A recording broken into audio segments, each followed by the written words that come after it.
6 p.m. If everyone would please rise for the Pledge of Allegiance. Pledge allegiance to the flag of the United States of America and to the republic for which it stands, one nation under God, indivisible, with liberty and justice for all. We have roll call, please. Certainly. Councilpersons Dupre? Here. Higgins? Here. Kelsey? Not here. Ross? Here. Salcido? Here. Tobin? Here. And Mayor Carnes. Here.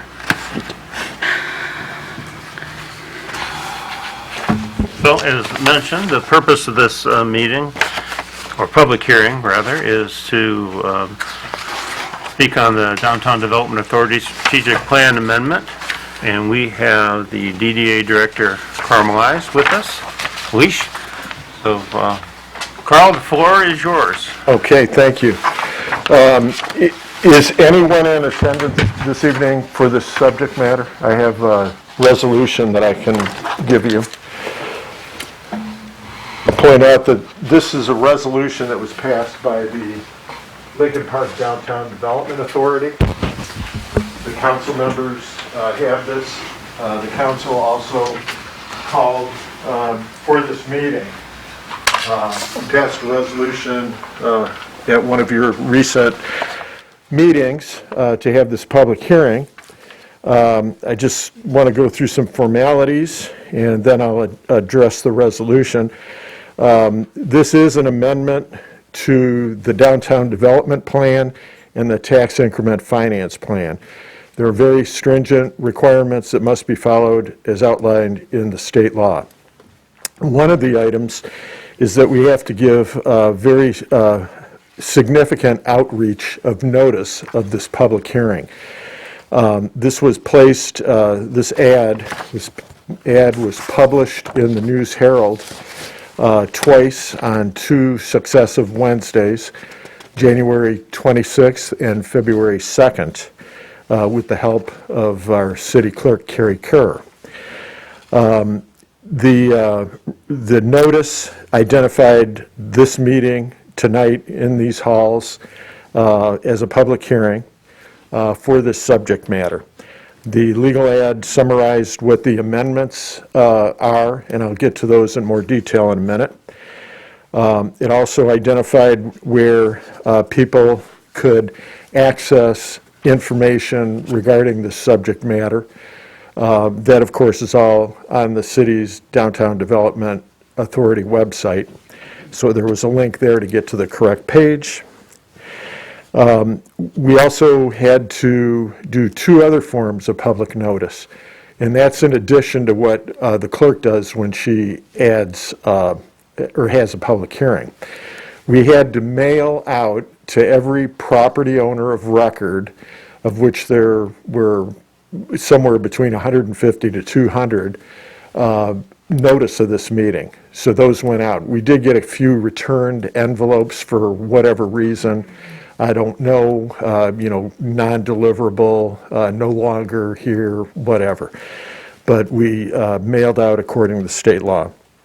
In addition to that, we notified very specifically the leaders of the taxing jurisdictions that are affected by our Tax Increment Finance District, TIF, Tax Increment Financing Plan. And those went out. Anyway, people have an opportunity to speak tonight, to comment on it. And what I want to do is just, first of all, draw your attention to the resolution. I put a copy of this on your desks. And I just want to recite a few facts. You probably know that the Downtown Development Authority and the original plan, development plan, and tax increment finance plan were adopted ultimately by the council, along with the ordinance that created the DDA back in 1995.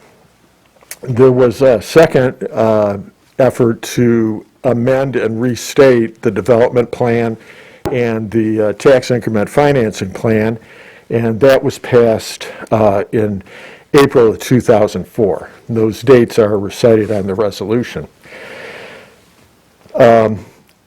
Back in around September of 2015, a new strategic plan for the DDA was developed, and I'm sure that some of you are familiar with this and the fact that it happened. What didn't happen is it was not officially adopted by the council, and that's one of the subject matters that are included in this resolution that was passed by the DDA. So the resolution is basically doing these things, and there are 5 recommendations. Number 1, the DDA recommends that this strategic plan be adopted. Number 2, there was a development area depicted in the very first downtown development plan, and also in the subsequent restated downtown development plan in 2004. There's a slight problem with that area, the development area. For whatever reason, it excluded about 5 parcels. 3 sites, 5 parcels that have specific tax ID numbers, and those are listed. There's a map that's attached to the resolution that shows where these parcels are located. One of the parcels is located at the corner of Euclid and Fort Street. That's important. It needs to be identified as part of the development area because that's where we want to place our national fitness campaign outdoor fitness court.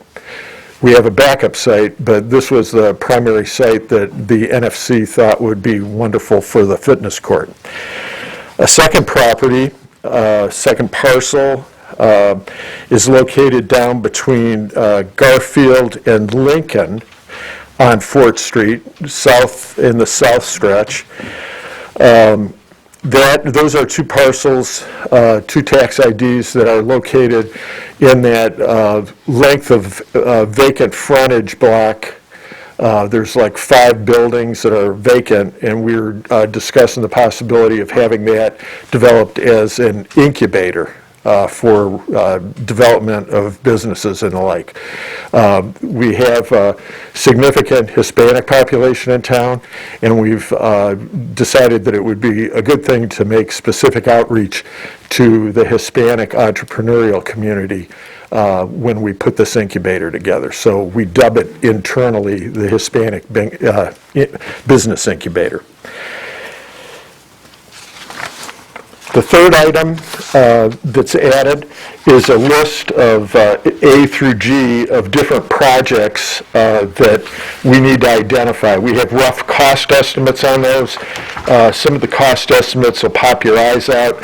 These are not projects that would be funded entirely with local funds, but they would be projects that we might fund with some local money, but a bulk of it coming from federal and state grants and aid.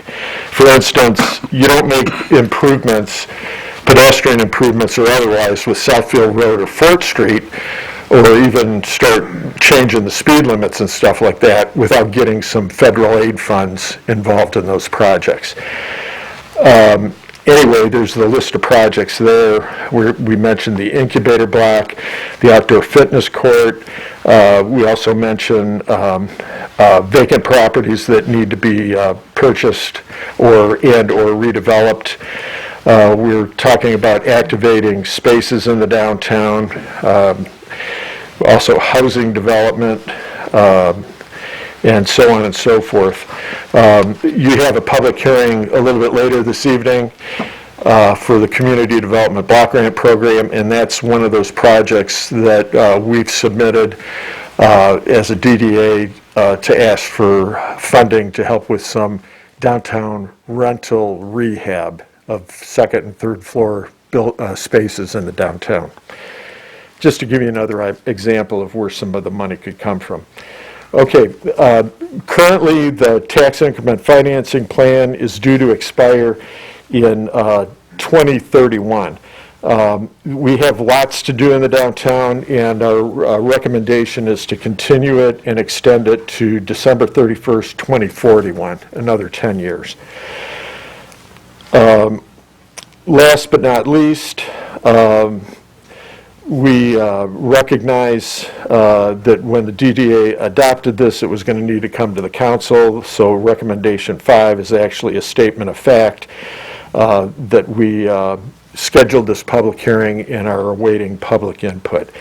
So far, I haven't received any input. The legal ad identified me as a point of contact on the council's behalf if there was some information that a citizen or a taxing entity wanted. I have received no emails, no mail, no nothing, no input received that needs to be put forth this evening. That's all I have to say. If you have any questions, I'd be glad to answer them. If not, I would say commence with seeing if the public in attendance has anything that they would like to contribute to the public hearing. Any discussion from council? Through the chair. Yes, ma'am. So I had Leah from the Park Restaurant reach out to me, and he is concerned with the area with the new farmers market. He's worried about losing his parking spaces, especially on Sundays when it's one of his busiest times. He's asking for information on the parcel of land located behind his parking between the condos and the alleyway there, if anything's planned on being done there. Yeah, okay, we do not have any site plan put together for how we would activate that space. We understand that parking is a critical commodity, particularly for that one particular restaurant. And we are going to work with the adjoining property owners to come up with an equitable solution so that we do not make it difficult for patrons that would come to the restaurant. And the other businesses that might be open on Sunday. Yeah. Another question, and that was behind the Mexican restaurant there. There's 2 vacant properties there, but behind it there is a parking lot there, and he wanted to know if that was a city lot, and I did not know if it was or not. I know the restaurant uses it. But I did a little research on that, and it's showing up that it's part of the site that is either Walgreens or Aldi's.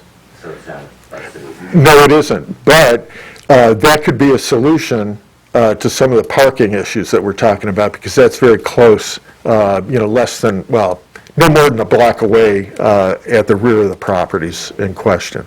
Well, he's asking if this does go through that he gets some kind of signage for his parking. Okay, And that it's helped enforce during the farmer's market and that. yes. So I just wanted Okay, to give yeah, that. I appreciate all those comments, and they're part of the record this evening, and we'll make sure that we address those as we develop our our plan for that. I'd also like to point out that your expression on behalf of Leah Moritas has been heard by the chairman of the design committee, Leslie Lynch Wilson, and she will make sure that we address those as much as I will. Thank you so much. You're welcome. Anything else from council? Okay, open it up for public comment.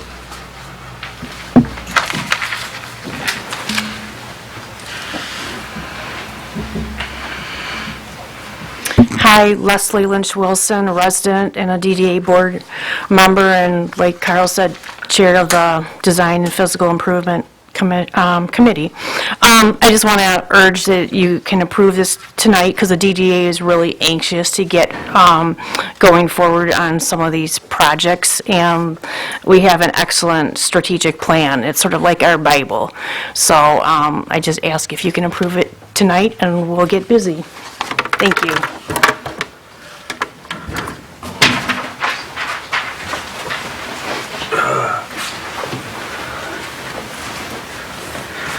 Yes, Richard Kudrak.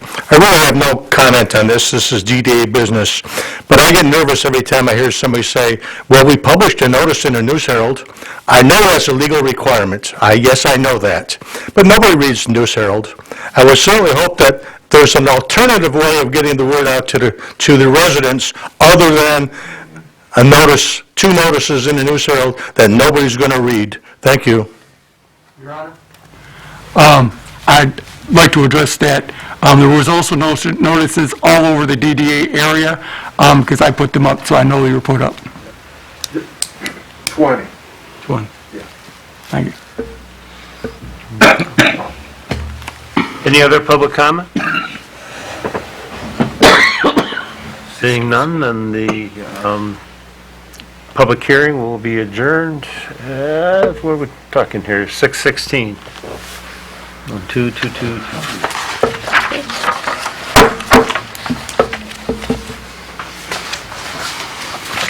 We got a couple.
Donna's got the cameras rolling.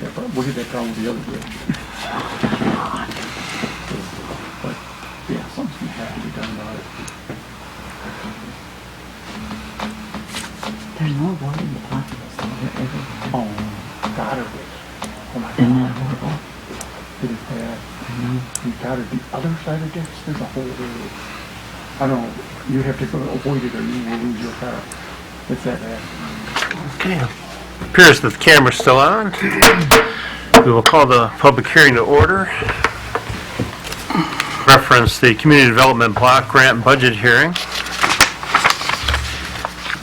So we're called to order at 6:30. Everyone would rise for the Pledge of Allegiance. Pledge allegiance to the flag Of the United States of America and to the republic for which it stands, one nation under God, indivisible, with liberty and justice for all. Okay. If we could have roll call, please. Certainly. Councilpersons Dupre? Here. Higgins? Here. Kelsey? Absent. Ross? Here. Salcido? Here. Tobin? Here. And Mayor Carnes. Here. All right, 6.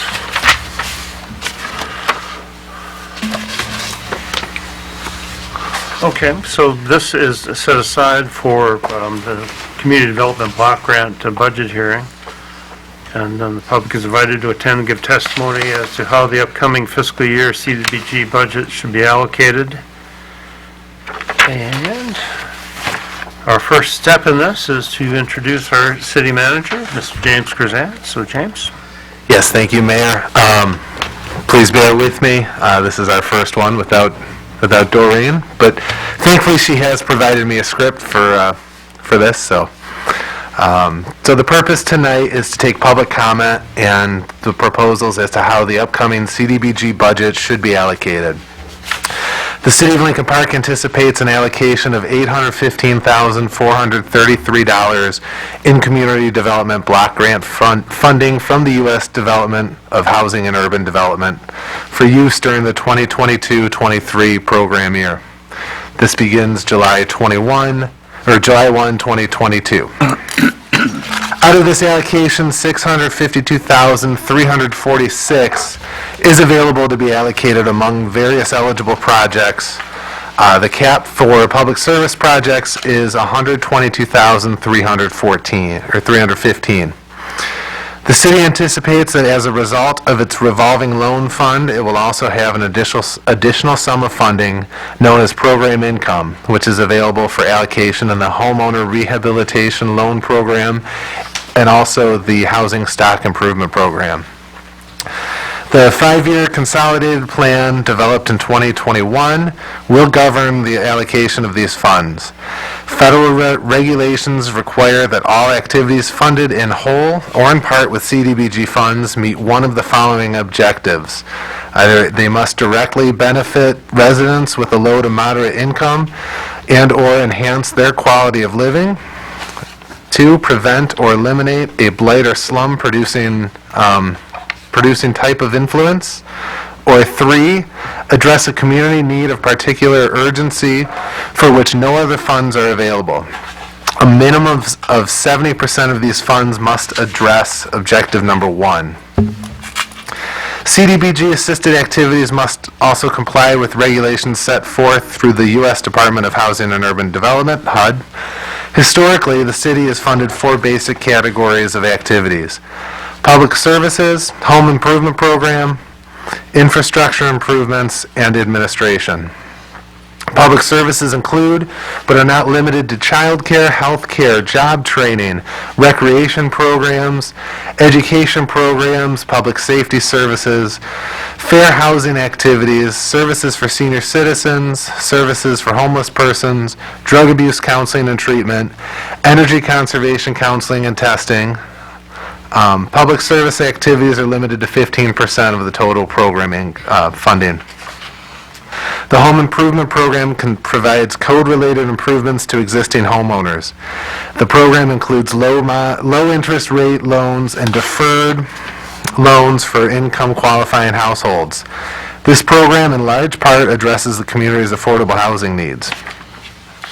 Infrastructure improvements vary on a yearly basis, but have included numerous road, park, and water and sewer projects in the past. With us tonight, we should have several agencies that submitted proposals for funding. We will ask those present tonight to give a brief 5-minute synopsis of their proposal, and also if they can sign in on the sign-in sheet at the podium. But first, we'll do a quick run-through of the departmental requests for funding for this year. So under public services this year, the police department is requesting $40,000 to increase the number of flock cameras located in the city. You guys may remember recently approving the purchase of some of these. This will increase that program. Under infrastructure, the DDA is requesting $100,000 for additional downtown rental rehab.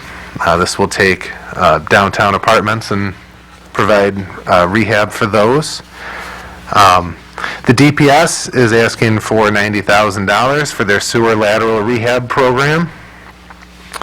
And then also the DPS is looking for $629,145 for their concrete reconstruction program, targeting Ferris Street. And then the residential rehab program will be funded by revolving loan income. So that is all I have for that. At this point, if there's any immediate questions from council, I'd be happy to try and answer them, and then we'll need to open it to the floor.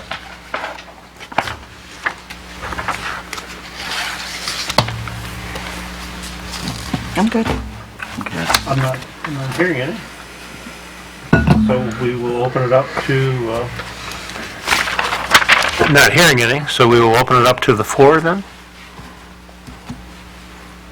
So we have,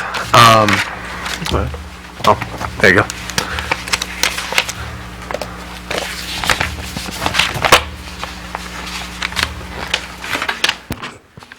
Good evening. My name's Fran Vaskevich, and I represent the Guidance Center, and I'm very happy and pleased to be here this evening again. The Guidance Center has been a part of Lincoln Park since we started in 1958. So we began in Lincoln Park, we built our first facility here in Lincoln Park on Outer Drive, and we still operate it today. although we've grown out of that building, but we still operate it today. In the last fiscal year, we served 646 low to moderate income residents of Lincoln Park. That was 12,275 hours of service at a cost of $2,726,775. As I said, we do operate our building on Outer Drive. We also have a Head Start site on Electric Avenue. And last fiscal year, we served 68 students and their families through the Head Start program. And then our main campus is on Allen Road in Southgate, and so residents do go to that facility too for services. So I'm requesting $10,000 this year, and if anybody has any questions, I'd be happy to answer them.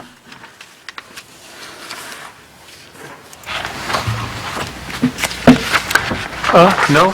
You just, Okay. Your Honor, you guys do nice work. That's what I was just going Go ahead. to say, that I've been involved with the schools and with foster care for many, many years, and they do a plethora of good work, and I want to thank you for everything that you have done over the years. Well, you're welcome. Thank you.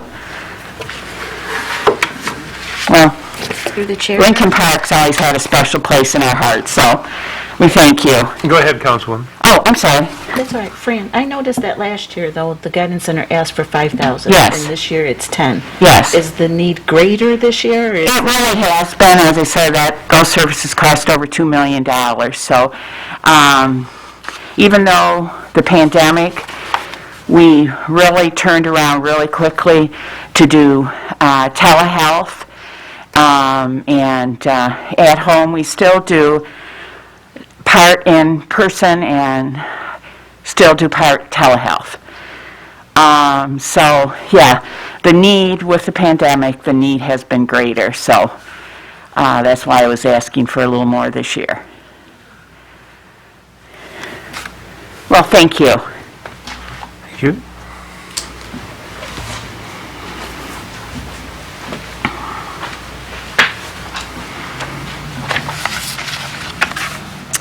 Hi, Leslie Lynch Wilson, Friends of Lincoln Park Farmers Market, Lincoln Park Farmers Market. We are asking for $4,000 for a food assistance programs coordinator to perform activities at the market related to the operation of the Bridge Card, which is the USDA SNAP Supplemental Nutrition Assistance Program, and the Double Up Food Bucks program at the market booth, as well as work with the vendors on the food assistance programs, do outreach for the market SNAP, Bridge Card, and Double Up Food Bucks program, as well as manage the redemption of tokens, coupons after the market. In addition to the market offering health and nutritious foods, we provide these food assistance programs for low-income individuals at the market in the 4 core programs of SNAP, Bridge Card, Double Up Food Bucks, WIC Project Fresh, and Senior Project Fresh Market Fresh. The program location is at the Lincoln Park Farmers Market, which will be at the Mellis Park area, and which the DDA will be working at with that to make site improvements for the farmers market relocation, and the Lincoln Park Farmers Market City Hall office. The census tract for Mellis Park is a qualified census tract as per the U.S. Department of Housing and Urban Development. This project will benefit those of low and moderate income persons within an eligible census tract income who are currently receiving SNAP or are eligible to receive SNAP based on income. Our target population is families with children or single mothers or elderly who are food insecure, preparing their own meals, and who are seeking to incorporate more healthy local foods into their diets. These programs are aimed at improving our community by providing benefit to persons of low and moderate income with better food choices, healthy choices, and meal preparation guidance. Basically, it would be 8 to 10 hours per week, 5 hours at the market, and 3 to 5 hours during the week for the token and coupon redemption tasks. There are also other markets that have utilized CDBG funds for their food assistance programs. Locally, the New Baltimore Farmers Market has, and I also included a page of markets that have the Bridgeport Farmers Market Collaborative in Bridgeport, Connecticut. That and the New Baltimore Farmers Market also use CDBG funds to pay for a salary towards their, like a SNAP match coordinator position. Thank you. Any questions? Yes, anything for?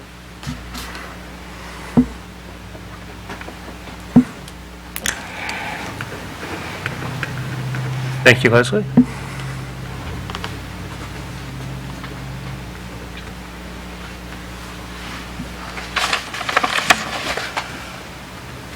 Thank you.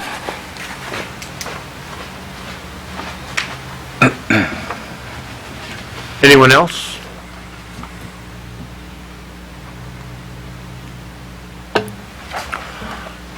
Okay, then, I guess that concludes the need for the, looks like I need the resolution to adjourn then. I'll entertain a motion to adjourn. So moved. Second. Okay. Clerk call the roll. Councilperson Salcido? Yes. Dupre? Yes. Higgins? Yes. Ross? Yes. Tobin? Yes. And Mayor Carnes. Yes.